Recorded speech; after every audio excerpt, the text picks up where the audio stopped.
Je devrais le connaître, le Seigneur, ou j'ai peut-être pas la communion avec lui que je devrais avoir. Et puis, une petite blague avant de commencer. Je m'en vais chez le médecin, puis le médecin de famille connaît ma femme. Et puis, regarde mon état de santé, puis ça va quand même assez bien. Puis là, il me demande si ma femme va bien. Il dit, oui, mais je pense qu'elle commence à devenir souple. Fait que là, oui, mais elle dit, le médecin dit, quel niveau, tu sais, 1 sur 10, là, mettons, là, combien, tu sais, je le sais pas, là, je peux pas te dire vraiment. Fait qu'elle dit, fais un test. Quand tu rentres chez toi, parle tout bas. Ouais, ça va t'entendre. Puis augmente. Puis là, tu vas savoir le degré de quel niveau qu'elle ne t'entend pas, tu sais. Et puis, ben là, j'arrive chez moi, puis je fais le test. Et dans la cuisine, à l'autre bout, puis il dit, chérie, il dit, le souper, tu prêt? Pas de réponse. Chérie, le souper, tu prêt? Pas de réponse. Là, je m'avance dans la cuisine, tout ça. Chérie, le souper, tu prêt? Hey! Ça fait 3 fois que je te dis qu'il est prêt, le souper.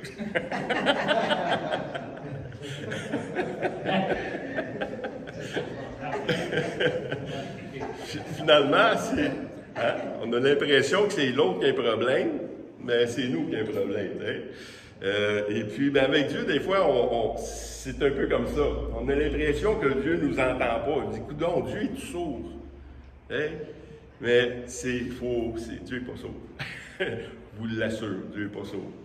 Si on a de la misère à entendre Dieu, c'est nous qu'on doit apprendre à entendre la voix de Dieu et à l'écouter comme il faut.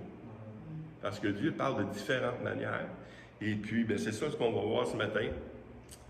Il y avait des hommes de Dieu, je ne ferai pas toute la chronologie de comment Dieu parlait au peuple, mais on va voir quand même quelques hommes de Dieu dans la Bible qui nous montrent qu'il y en a des hommes qui parlaient à Dieu face à face. Hein? Puis il y a un de ces hommes-là, ben, c'est Moïse. L'Éternel parlait à Moïse face à face comme un homme parle avec son ami. Puis on voit, puis le témoignage des Écritures nous dit qu'il ne parut plus en Israël des prophètes semblables à Moïse que l'Éternel connaissait face à face.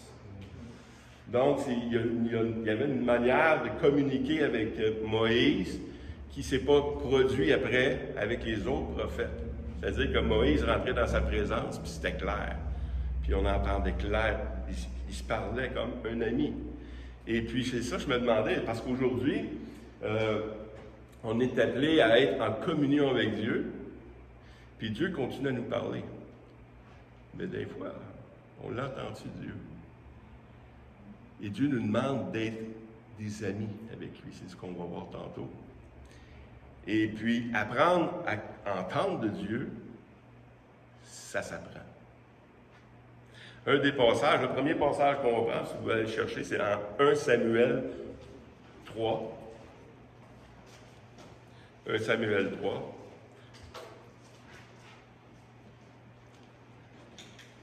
C'est l'histoire du jeune Samuel qui commence à entendre de Dieu. On va commencer au verset 1, ensuite on va aller au verset 6. 1 Samuel 3, 1. 3, 1. Le jeune Samuel était au service de l'Éternel devant Élie. La parole de l'Éternel était rare en ce temps-là. Les visions n'étaient pas fréquentes. Hein, déjà, on voit même si on entend de Dieu, le témoignage ici nous dit que l'Éternel, les révélations que l'Éternel donnait n'étaient pas fréquentes dans ce temps-là. Fait qu'il y a des saisons quand même qu'on entend bien de Dieu, puis justement, après ça, on entend moins bien. Mais est-ce que c'est Dieu qui parle plus ou c'est nous qui on s'est séparés un peu par nos péchés, parce qu'on sait que le péché nous sépare de la présence de Dieu. Fait que des fois, c'est quoi le problème avec ces choses-là? Mais Samuel, il devait apprendre également. Il n'est pas fréquent.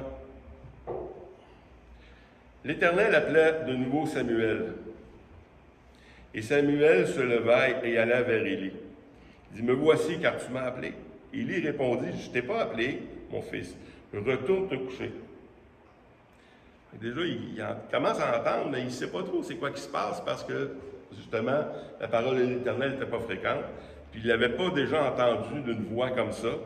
Et puis, là, il s'en va voir Élie, et puis là, il revient. Il répondit, je n'ai point appelé, mon fils, retourne te coucher. Samuel ne connaissait pas encore l'Éternel, et la parole de l'Éternel ne lui avait pas encore été révélée. L'Éternel appela de nouveau, Samuel, pour la troisième fois. Et Samuel se leva, alla vers Élie et dit, me voici, car tu m'as appelé. Élie, que lui connaissait la voix de l'Éternel, comprit que c'était l'Éternel qui avait appelé l'enfant et dit à Samuel, va, couche-toi, et si l'on t'appelle, tu diras, parle, Éternel, car ton serviteur écoute. Et Samuel alla se coucher à sa place. L'Éternel vint et se présenta et l'appela comme les autres fois. Samuel, Samuel. Et Samuel répondit, parle, car ton serviteur écoute. Alors l'Éternel dit à Samuel, voici, je vais faire en Israël une chose qui étourdira les oreilles de quiconque l'entendra. C'est un passage qui est... c'est le fun d'entendre, de voir des choses comme ça, que des gens commencent à vivre avec le Seigneur, des expériences, d'entendre de Dieu. Et puis, vu qu'il n'avait pas encore eu cette expérience-là, Élie qui l'avait, il a montré comment. Il dit, va te coucher. Puis il fait juste dire, l'Éternel, ton serviteur écoute. Et puis, on cherche la voix de Dieu des fois. On prie pour ça. On prie, Seigneur, fais-moi connaître ta volonté. Seigneur, est-ce qu'il répond? Il répond toujours. Est-ce qu'il répond toujours ce qu'on s'attend? Non. Mais il répond toujours.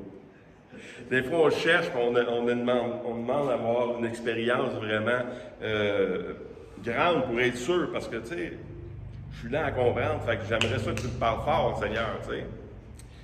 Et puis, il y a un autre passage dans 1 Roi 19, c'est l'autre Élie. L'Éternel dit, sors et tiens-toi dans la montagne devant l'Éternel. Et voici, l'Éternel passa. Et devant l'Éternel, il y eut un vent fort et violent qui déchirait les montagnes et brisait les rochers. L'Éternel n'était pas dans le vent. Et après le vent, il fut un tremblement de terre. L'Éternel n'était pas dans le tremblement de terre. Et après le tremblement de terre, un feu de l'Éternel un feu. L'Éternel n'était pas dans le feu. Et après le feu, un murmure doux et léger.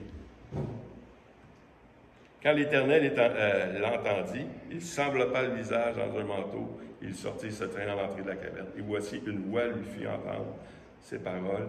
Que fais-tu ici, Élie? C'est parce que des fois, on veut vraiment chercher l'Éternel, mais on ne cherche pas là où on veut l'avoir. Et des fois, on veut avoir ça fort, d'une telle manière ou de telle manière. Mais Dieu répond d'une manière à sa manière. Là, c'était dans le silence, dans un murmure. C'était quelque chose de calme. Et c'est ça. Tout ça pour dire qu'on doit apprendre à entendre de Dieu.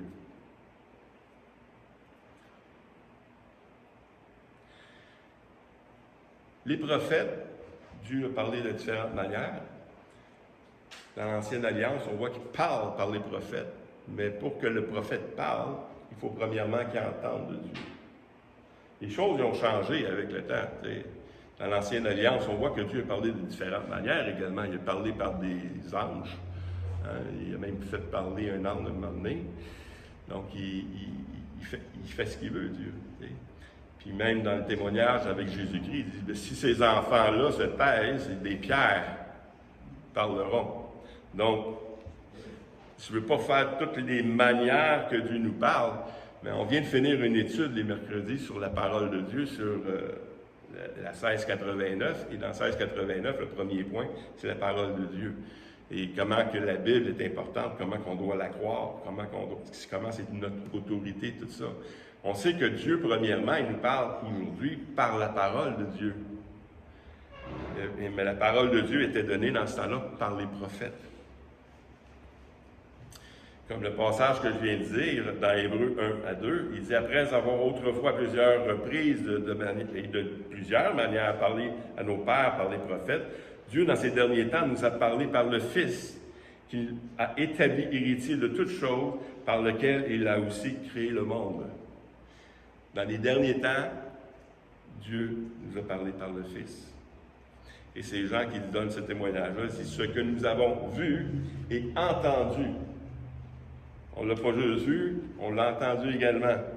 Nous vous l'annonçons à vous aussi, afin que vous aussi, vous soyez en communion avec nous. Or, notre communion est avec le Père et avec son Fils Jésus-Christ.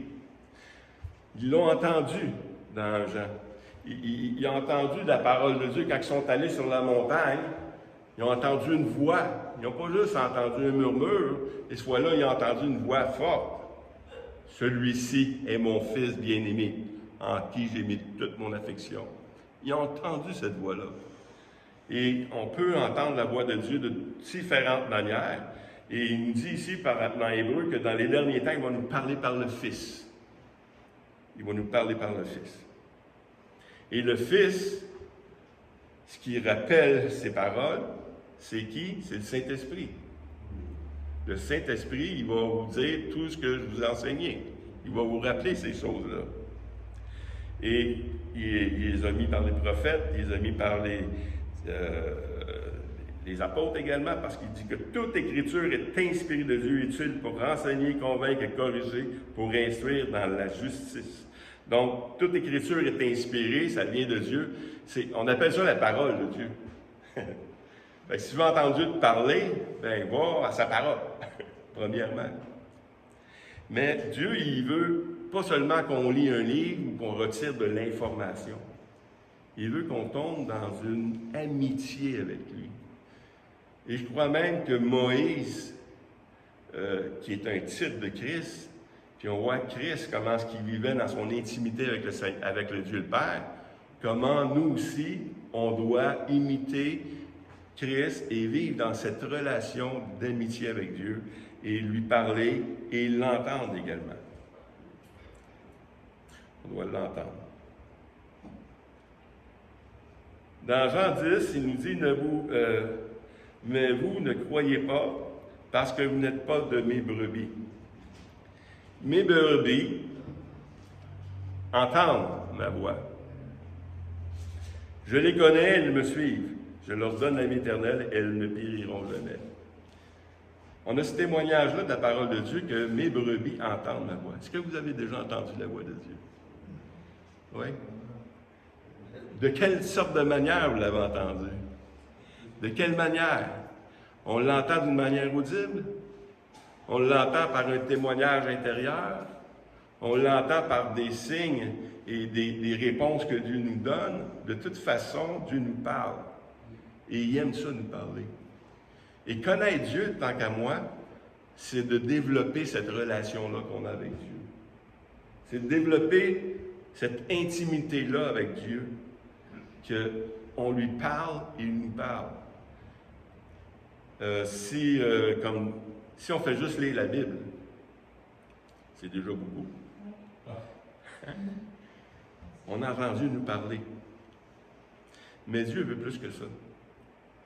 Il veut vraiment qu'on tombe dans une intimité avec lui, que nous, on lui parle, et lui nous répond. Et j'ai fait cette expérience-là, je ne sais pas combien de fois, et puis c'est toujours enrichissant, ça booste la foi. Hein?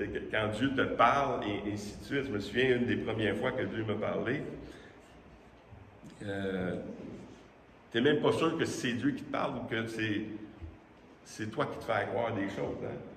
Parce que la voix de Dieu, c'est comme, la voix que tu entends, c'est comme si toi, tu te parles à toi. Hein? On est capable de se parler? Essayer de se raisonner sans dire un mot, on se parle, on entend notre voix. Mais un jour, Dieu me dit, j'étais chauffeur de taxi à Saint-Jean-sur-Richelieu à l'époque, et puis je m'en allais reconduire quelqu'un à Montréal. Et une femme que j'aime beaucoup, c'est Mme Joyce Boya, aujourd'hui décédée. mais à l'époque, elle demeurait à Brossard. Fait que pour de Saint-Jean-sur-Richelieu à Montréal, pour revenir, ça ne fait pas un gros détour, mais c'était quand même un détour. Et puis, il y a une voix qui me dit en dedans, va voir Mme Boyan. Fait que là, c'est-tu moi? Ou c'est la voix de Dieu, j'entends? Fait que là, je commence à éprouver cette voix-là, tu sais. Je continue à m'en aller, puis la voix revient. Va voir Mme Boyan. Fait que là, je vais emmener mon client à Montréal. En revenant, ça revient encore. Puis là, j'essaie de me convaincre. Je dis, oui, mais je vais aller l'appeler. D'un coup, c'est moi qui me parle. T'sais. Je vais aller l'appeler. J'appelle chez Mme Boyan, ça ne répond pas. Je pensais que c'était pour régler la situation. Au contraire, ça l'amplifie. Parce que je me dis, si Dieu m'envoie là, parce que Mme Boyan est dans le trouble, il faut que j'y aille. Fait que je m'en vais chez Mme Boyan. Et puis, je cogne à la porte, puis il y a quelqu'un qui vient me répondre. C'est pas Mme Boyan, c'est on va appeler ça une servante, une madame qui est au service de Mme Boyan parce qu'elle a eu une AVC et puis elle ne pouvait pas accomplir tous les œuvres, tout le faire à manger, le ménage, tout ça. Donc, elle venait faire le ménage à la maison. Là, je m'en vais rencontrer Mme Boyan. Puis là, je m'en vais dans son bureau avec elle, puis il commence à jaser. Puis, je dis, écoutez, Mme Boyan, il dit, honnêtement, je ne sais pas pourquoi je suis ici. Là, c'est comme si Dieu m'envoie ici, mais je ne sais pas pourquoi. Est-ce qu'il y a quelque chose que je peux faire pour vous? T'sais? Elle se met à rire. Elle se met à rire parce qu'elle, 1 heure ou 2 avant, elle avait prié. Parce que la madame qui fait le ménage chez eux, il y avait un problème. Puis le problème, c'est que il y avait quelque chose à rentrer dans la maison, puis ça prenait quelqu'un de fort pour rentrer les choses dans la maison. Ben, tu ne crois pas en Dieu? Elle dit, je vais te prouver que Dieu existe. On va prier ensemble, puis on va demander à Dieu qu'il envoie un homme ici. Fait qu'elle a fait venir la madame. Elle dit, raconte-lui qu'est-ce que tu me dis. Ben, je suis ici, puis je ne sais pas pourquoi. Fait que là, il y avait cette complicité-là entre eux, puis de démontrer que non, Dieu m'avait parlé parce que Mme Boyan avait prié pour quelque chose de simple, mais quelque chose pour témoigner que Dieu est vrai, que Dieu est vivant encore aujourd'hui, il répond aux prières. Donc, ça, c'est des premières expériences que j'avais de différentes manières. Et puis, ça a boosté ma foi à un moment donné. Ça a dit, ouais, Dieu nous parle. Et puis, j'ai commencé à expérimenter ça graduellement dans différentes circonstances. Quand j'allais évangéliser, j'allais évangéliser, puis je demandais à Seigneur, qu'est-ce que tu as pour cette personne-là? Puis Dieu me donnait une parole de connaissance. Fait que Dieu me parlait pour que je puisse accomplir l'œuvre à laquelle il m'appelle. Donc, j'entendais sa voix et ainsi de suite. Puis ça arrivait à plusieurs reprises, et je pourrais vous en raconter, mais je ne pourrais plus prêcher. Donc, je vais continuer à prêcher, mais je veux quand même vous raconter des choses comme ça.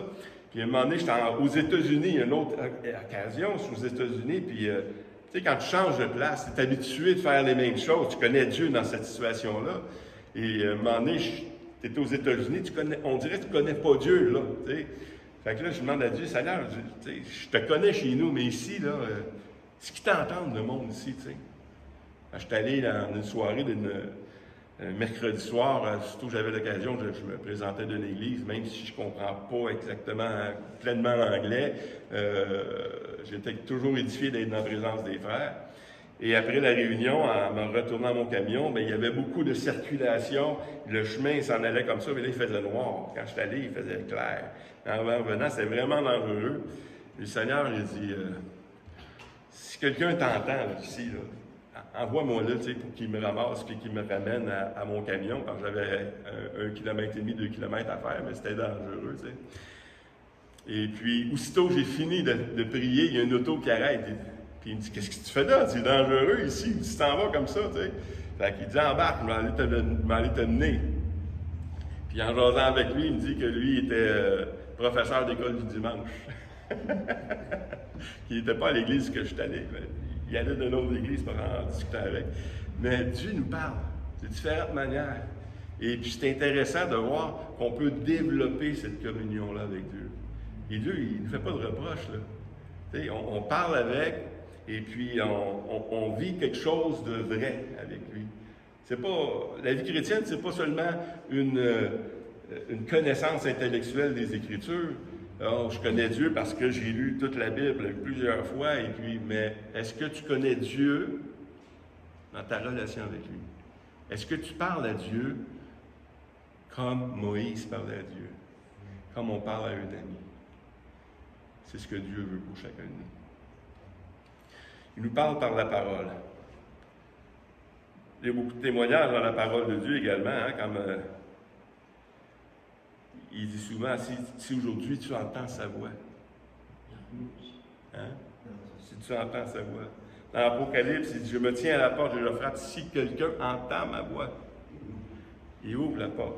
Je mangerai avec lui et lui avec moi. On a vu que dans l'Ancienne Alliance, il y avait beaucoup de personnes qui envoyaient souvent les anges. Mais moi, personnellement, je crois, je ne suis pas sûr d'avoir vu un ange. Parce qu'on voit dans l'Ancienne Alliance que les anges arrivaient, ils donnaient un témoignage. Ils disaient faire ci, faire ça, puis c'était même dangereux si tu ne crois pas ce qu'ils te disaient, hein, comme le père ouais, Zacharie, c'est ça. Zacharie, quand il n'a pas cru, il est tombé muet à cause qu'il n'a pas cru la parole de l'ange qui était dit. Hein? Et puis, c'est ça, quand un ange vient de parler, on voit que dans la Nouvelle Alliance aussi, il nous parle. On voit l'exemple dans Actes, on peut prendre ça dans Acte 10, avec l'histoire de Corneille. Acte 10, versets 1 à 8.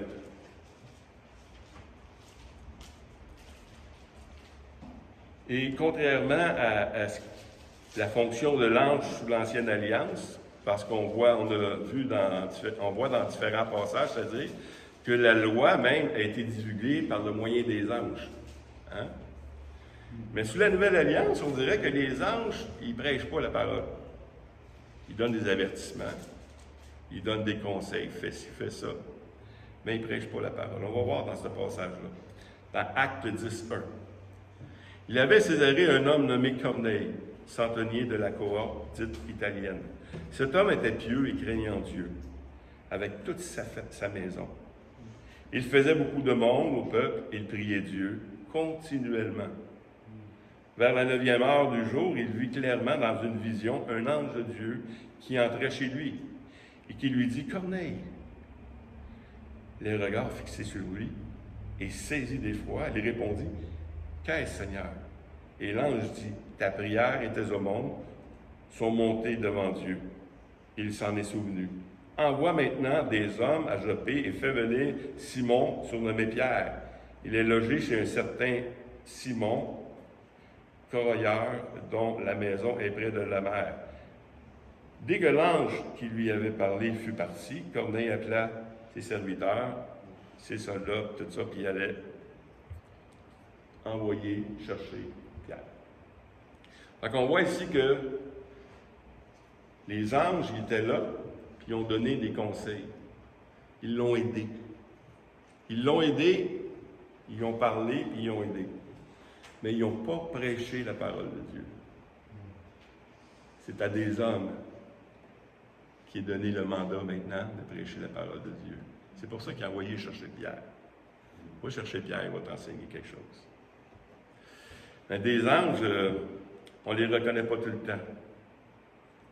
Dans Hébreux 13.2, il nous dit « N'oubliez pas l'hospitalité car en l'exerçant, quelques-uns ont logé des anges sans le savoir. » C'est pour ça que je vous dis tantôt, je ne suis pas sûr qu'un ange, j'ai déjà vu un ange. Parce qu'un jour, j'étais pas aux États-Unis, j'étais en Ontario, ce fois-là, et puis j'ai manqué d'essence dans mon camion. J'étais camionneur à cette époque-là. Et puis, je ne sais pas si vous savez, mais tu manques d'essence dans un camion, ça prend beaucoup de fioul pour repartir. Hein? Et puis, j'étais allé avec les canisses, mis du fioul dans le camion. Ça ne part pas encore 5 gallons, là, tu sais, là. Puis il faisait chaud, ça n'avait pas d'allure. Je retourne au garage à pied avec mes 5 gallons vides, ça va bien, ça. Mais pas revenir. Encore les 5 gallons, là, j'étais épuisé. Là, je faisais 10 pas, puis il fallait que je me repose. Je faisais 10 pas. Puis Dieu a envoyé 2 hommes. J'ai vu 2 hommes, 2 gars 6 pieds 2, 6 pieds 3, arriver. Ils ont pris le canis, puis il dit, c'est toi qui es là-bas? Il dit oui. Ils ont pris le canis, ils sont montés, puis moi je les ai suivis. Ils allaient plus vite que moi avec les bidons d'essence de fioul. Et puis, aussitôt que j'étais rendu là-bas, je les ai plus vus. Je savais pas où ils étaient. J'ai eu. Fait que là, c'est Dieu qui a envoyé un ange, tu sais, puis il m'a aidé, tu sais, je ne sais pas. Pour ça, je vous dis, je ne suis pas sûr. Mais j'ai des amis, des témoignages d'amis qui ont eu des visitations d'anges. Sylvain René, qui n'est plus des nôtres maintenant, il a vu des anges. Il s'en allait évangéliser, puis il voulait retourner de bord, puis c'est comme, il a pogné un mur en arrière de lui, il y avait un ange qui le poussait pour y aller accomplir l'œuvre qu'il devait accomplir, parce qu'il voulait changer de bord. Et puis, je crois que Dieu peut encore parler par des anges, mais c'est pas la majorité des cas de la manière que Dieu nous parle aujourd'hui. Vous êtes d'accord avec ça? Mais avec le passage de Acte 10, on voit aussi que Pierre, il a entendu, lui, mais d'une autre manière. Et comme Pierre, versets 19 et 20, Acte 10, 19 et 20, et comme Pierre était à réfléchir sur la vision, l'Esprit lui dit, « Voici 3 hommes te demande, lève-toi, descends et pars avec eux sans hésiter, car c'est moi qui les ai envoyés. » C'est l'Esprit maintenant. L'Esprit vient nous parler. Puis aujourd'hui, c'est davantage comme ça que Dieu nous parle. En tout cas, c'est comme ça davantage que Dieu me parle. C'est à travers la parole et à travers l'Esprit qui vient me parler également.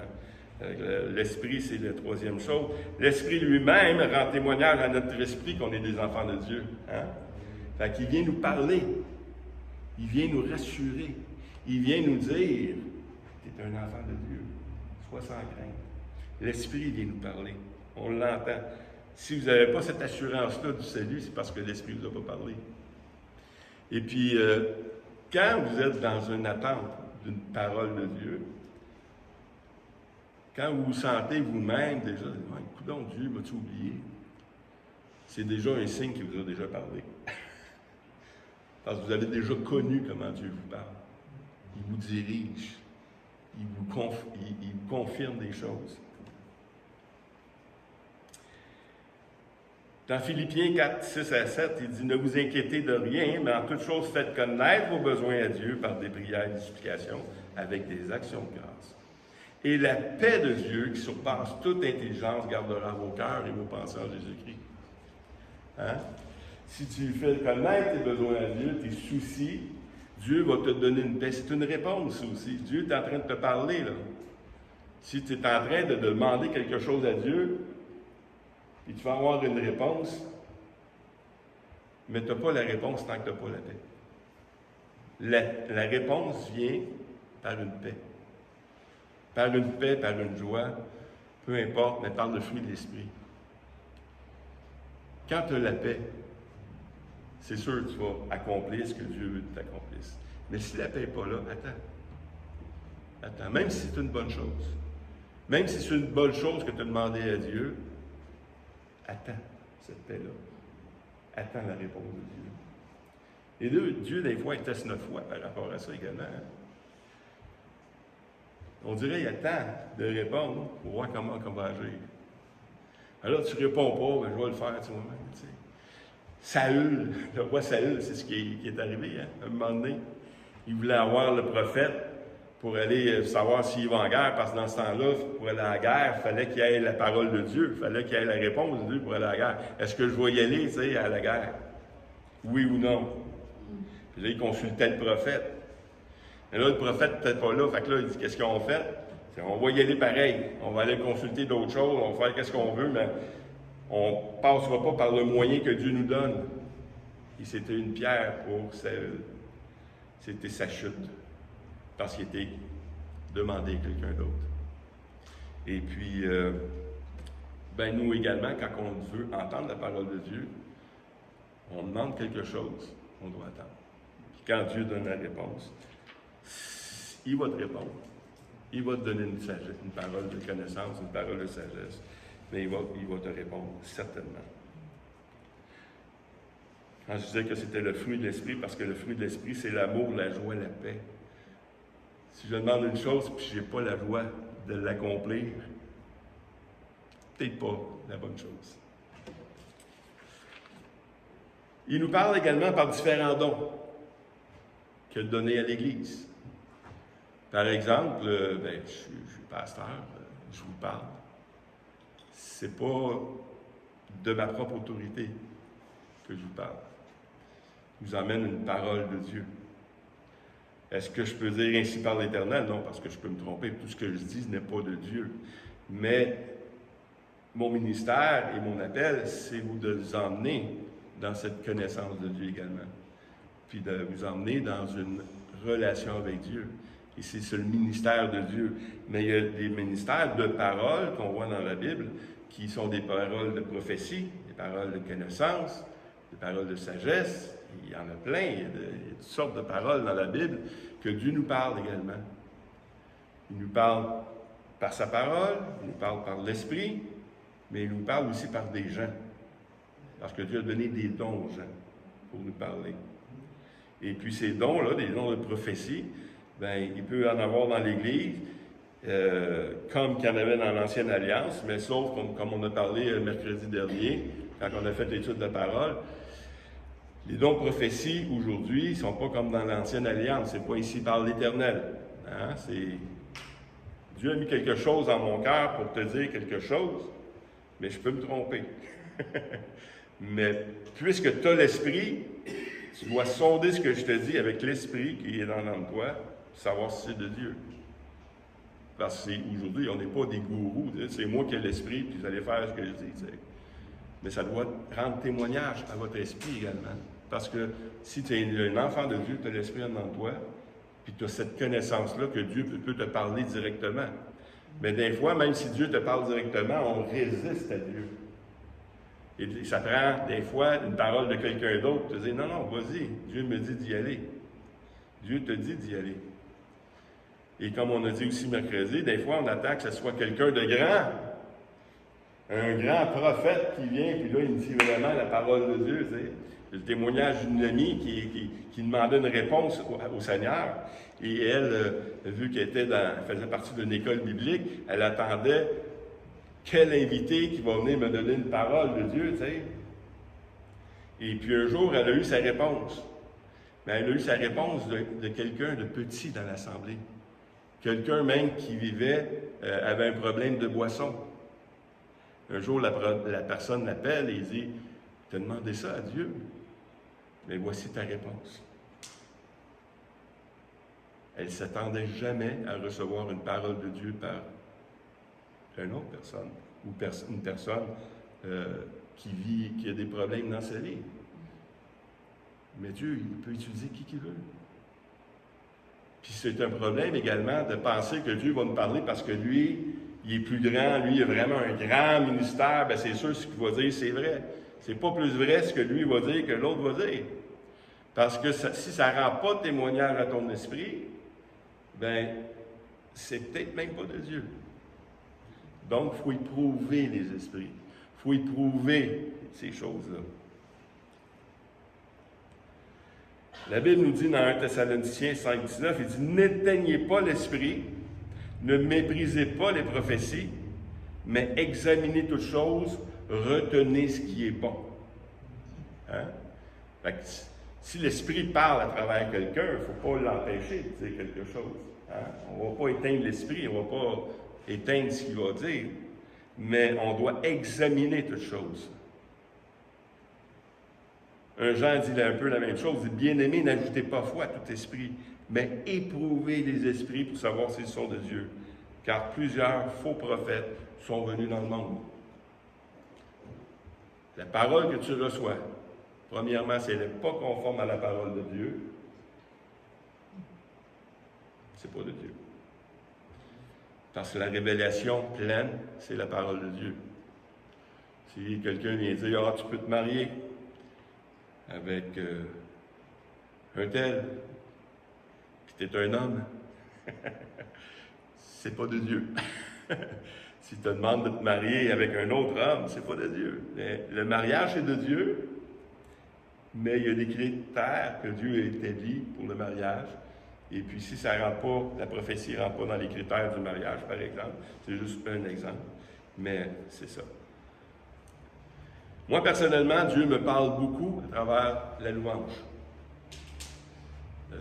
Peut-être parce que j'ai été 20 ans chauffeur de taxi, j'ai été 15 ans camionneur, mais quand j'écoute la louange, les sermons, ça rentre tout le temps. Dieu me parle des sermons quand j'écoute la louange. Je ne pourrais même pas écrire à la vitesse que ça rentre. Tu sais, la louange, la présence de Dieu, les paroles viennent. Mais Dieu me parle de cette manière-là beaucoup. La vie chrétienne, pour conclure, il dit, or, la vie éternelle, c'est qu'ils te connaissent, toi le seul vrai Dieu, et celui que tu as envoyé, Jésus-Christ. Connaître Dieu, c'est ça. C'est d'avoir cette relation avec lui. Si tu n'as pas de relation avec Christ, si tu n'as pas de relation, si tu lui parles et tu n'as pas de réponse, pose-toi la question. Attends constamment. Supplie-le. Va dans la louange, va dans toutes sortes de manières, mais parle-lui et c'est sûr qu'il va te répondre. Parce que c'est une promesse. Quiconque vient à moi, je ne le mettrai pas dehors. Il va répondre. Parce que c'est ça la vie éternelle. Dans Jean 15, il dit, je ne vous appelle plus serviteur, parce que le serviteur ne sait pas ce que fait son maître, mais je vous ai appelé ami. Parce que je vous ai fait connaître tout ce que j'ai appris de mon Père. On vient avec Moïse. Je l'appelle ami maintenant. On peut-tu se parler comme on parle à un ami? Avec le Seigneur, c'est comme ça. Soyez comme Moïse, les hommes qui parlent avec un ami. C'est quelque chose que j'ai développé au courant de ma vie chrétienne. Et c'est pas quelque chose de prétentieux. Beaucoup d'expérience. Ouais, mais là, tu pousses un peu. Là, tu pousses un peu. Non. Tu vis des choses avec le Seigneur, tu sais. Tu vis vraiment des expériences incroyables dans le sens que les autres ont de la misère à croire, mais que toi, tu ne peux pas faire autrement que de vivre, tu sais. Et puis, je vais finir avec cette histoire-là, parce que des fois, Dieu te donne une parole claire, et puis ça produit un fruit. Et comme je vous dis, j'étais camionneur, et puis à un moment donné, j'étais formateur également, fait que je demande je prie le Seigneur, parce que mon désir à moi, tu sais, quand tu es camionneur, tu es souvent tout seul. Envoie-moi quelqu'un, Seigneur, que je puisse y parler. Puis je viens de faire cette prière-là, puis là, j'arrive au bureau.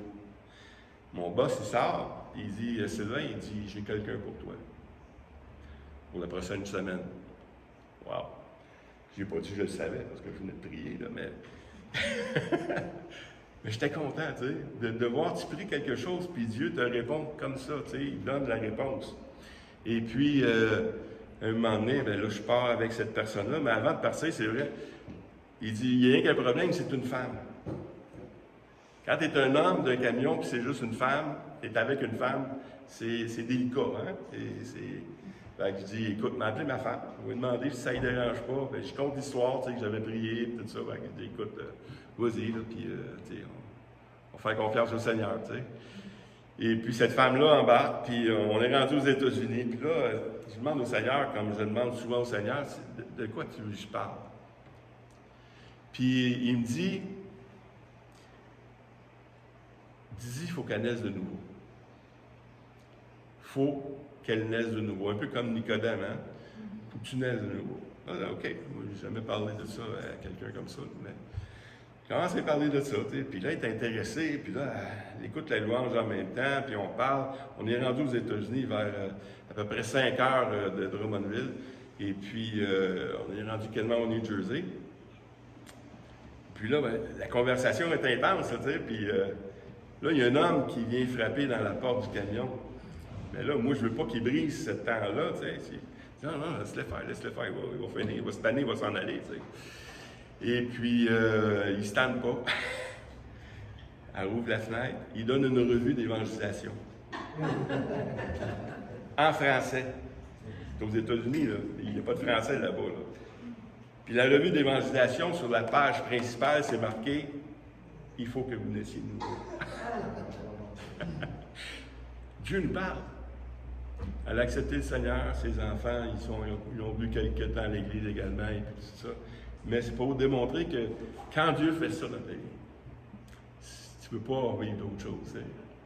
Tu as beau connaître la parole, tu as beau aller à l'Église, tu as beau faire des choses, mais tu dois absolument connaître Dieu comme un ami. Amen? Amen. Prions ensemble. Merci Seigneur Dieu pour ta parole. Ta parole qui vient nous réconforter, Seigneur Dieu, qui vient nous donner des cadeaux constamment, à cause de cette relation qu'on a avec toi. Pas à cause de nous, parce qu'on est plus meilleur que d'autres ou qu'on le mérite, mais à cause de ta grâce, Seigneur. Parce que tu nous aimes, parce que tu aimes ça qu'on soit heureux, Seigneur. Tu viens nous combler de toutes sortes de manifestations comme ça.